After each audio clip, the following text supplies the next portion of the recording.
Okay, here is my review of the Skunkboard, which was released by Tursi in cooperation with kskunk. It was his original design. So here we have the Skunkboard, as you can see.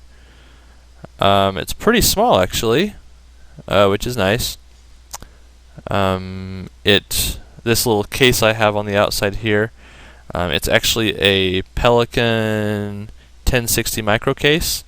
I have another one coming, which is the Pelican 1050 micro case, which is a little bit smaller and will probably fit a little more snug. This stuff in here is what's called pick and pluck foam, I believe, that you can buy for this case, and basically you can pull out small squares of it that will fit whatever component you're trying to put in it. So I haven't done that yet to this one because I have a smaller one coming. Anyway, let's take a look at the Skunkboard. You can see there's a couple USB ports at the top, actually 3 of them, and 2 of them, if the 2 on the left and right, if I remember what I read, are not exactly in use at the moment. Just the middle one right there, which is a mini USB, is the one that we're going to use to hook it up to the PC. So let's go ahead and plug her in. She actually goes backwards like that. The little slot there you can see at the bottom of the edge connector helps you get it in the slot where it needs to go. And there we have Ghetto Jag, which is where this bad boy is going to go into. So we'll just, you can see there's a little cartridge slot in there, and you can see the little how the slot is in there and how this will fit right into it. So let's go ahead and give it a go. A little difficult. It's a pretty tight fit, so you just gotta get it in there. So there it is, connected to Ghetto Jag. It's fairly low profile actually, so it doesn't take up any space at all. Let's go ahead and connect up the mini USB cable. Alright, we are plugged in. I'll take a moment right now to talk about the Skunkboard. It has 4 megabytes of 16-bit flash. It's rated for 100,000 erase cycles. As I said, it comes with the way you connect it to your PC is via a USB micro B device. So that's the cable I have right there. It goes from the micro to the standard USB size on the front of my computer. And as I also said, it comes with those 2 other larger USB ports, which from what Tursi says, there aren't any current plans to actually use those. So just something to know. You need in order to mess around with the Skunkboard and flash things to it, you need to have a PC running Windows. You can also use Linux actually.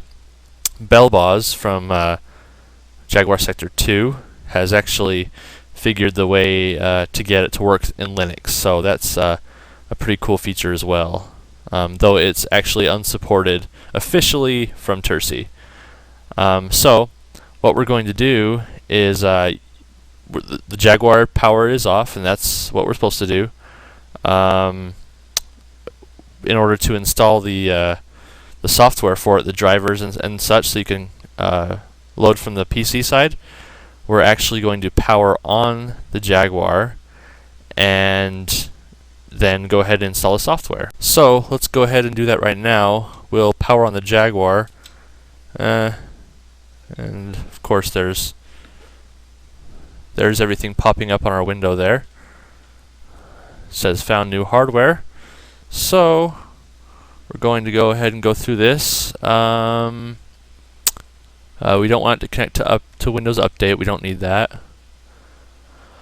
Alright, we're going to install from a list or specific location. Hit Next, and we're going to include this location. This is where I downloaded the drivers to.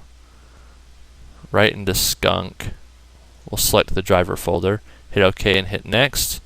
And there you go. You can see it's go ahead and installing it right now. So we'll just give it a minute and let it go.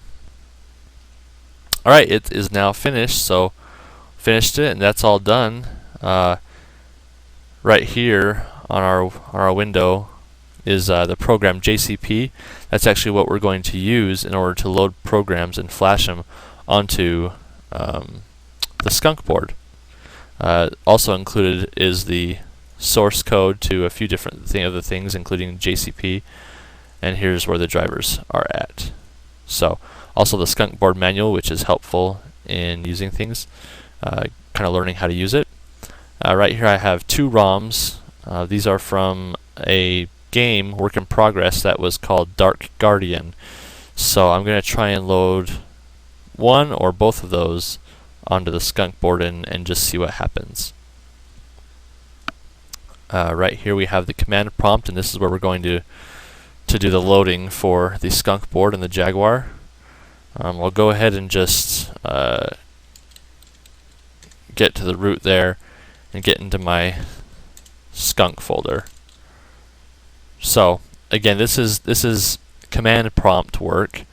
There is no graphical user interface front end for JCP as of yet, but I know someone is working on one right now.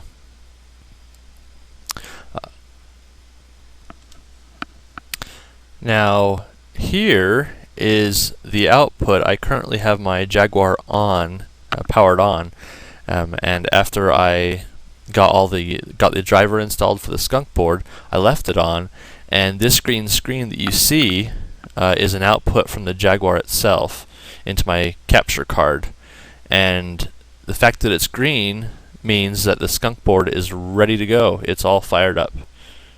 Also note that this is the first time that I have even tried using the Skunkboard, and it appears it worked right the first time by the fact that I get that green screen. So that's a great job by Tursi there.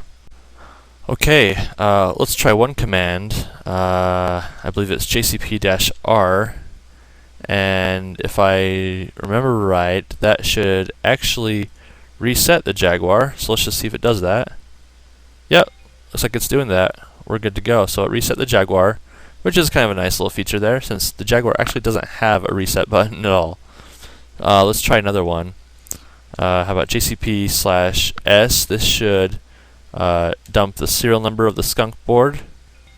Yep, as well as the what would you call it? The firmware version. So that's kind of interesting too. Okay, according to the documentation, the best way to flash something is by using this command, jcp-f, and then you simply type in the file name. As long as the file name does not have any spaces, you don't need to enclose it in quotations. So I'm going to try the latest Dark Guardian build. I have no idea if this works, but we will find out very soon. And what this command is going to do, it's going to erase whatever is already on the flash, and then flash this game to it. So it's kind of the simplest way to go about it. Let's see how it does. Alright, you see the colors on the screen there. That means it's erasing. Alright, now we're showing that it's sending, and all those little scattered lines that are shown up on the Jaguar screen are normal. Alright, looks like we have launched. We have something going on here. Dark Guardian.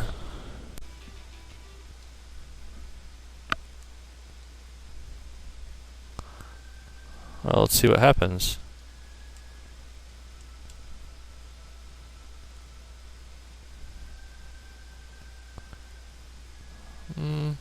Nothing really. Well, the fact is, it worked, which is actually really cool. Again, this is the very first time I tried doing this, and hey, it works. So this is pretty sweet to me. Anyway, that is the Skunkboard, and there's also a lot of other things you can do with it, like programming should be the main thing that people would be doing with it, hopefully. And you can actually load a ROM file in there and have the Skunkboard continue to communicate with the PC, which will be helpful for debugging, basically. I hope this helped people get started at least, or at least have an idea of what the Skunkboard is and what it can do. And I hope to see a lot of really cool demos and games or whatever you can do while programming for our beloved beast, the Jaguar.